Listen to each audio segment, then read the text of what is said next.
Tak, dobrý večer.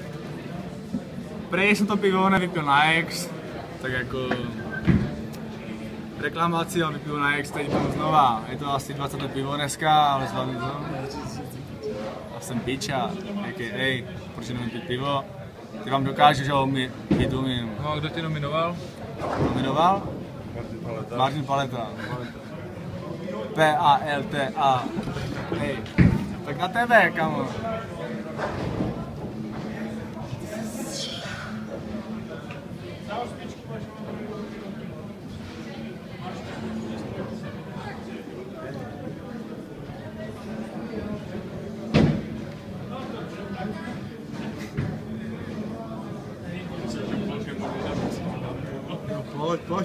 Pojď.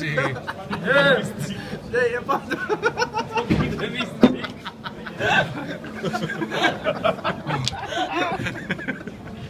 Já to mrdám.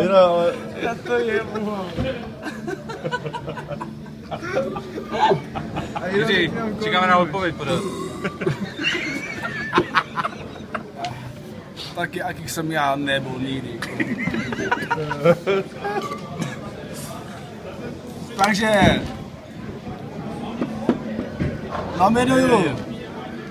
nominuju na tuto nominaci Kuzlu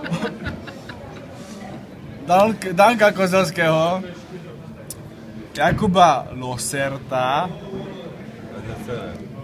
a Davida Kohouta do Deutschlandu.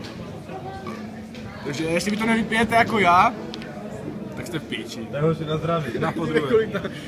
Spítek, jo. Tak jedem na zdraví, čau. No, tak teď vyjmu. Nějak ploty žádné tady? Next?